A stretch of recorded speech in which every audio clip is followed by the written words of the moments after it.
શાસ્ત્રી અંબાલાલ પટેલે પણ આગાહી કરી છે કે રાજ્યમાં આગામી સમયમાં વરસાદનું જોર વધશે।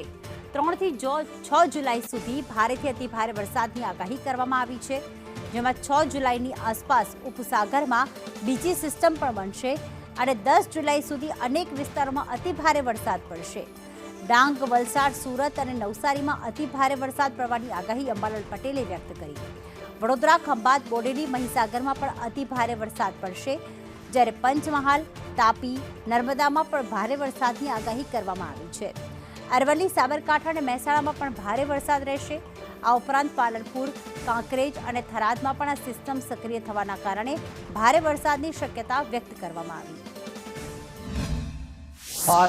આ 30 તારીખમાં પણ ઘણા ભાગોમાં થવાની શક્યતા છે, કેટલાક ભાગમાં ભારે વરસાદ થવાની શક્યતા છે।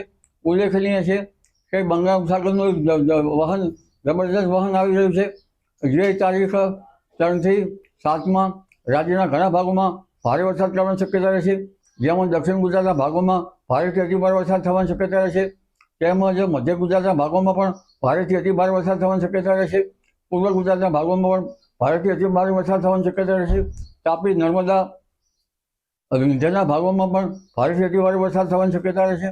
આ ઉપરાંત લગભગ પંચમહાલના ભાગો પર, મહીસાગરના ભાગોમાં પણ ભારેથી અતિભારે વરસાદ થવાની શક્યતા રહેશે। આ ઉપરાંત લગભગ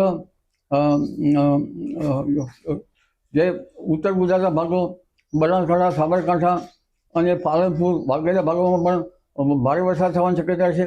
બીજું વહન પડે બંગાળ ઉપસાગરમાં ઉપરાપરી આપતા તારીખ 7 થી 10માં પણ રાજ્યના કેટલાક ભાગોમાં ભારે વરસાદ થવાની શક્યતા રહેશે।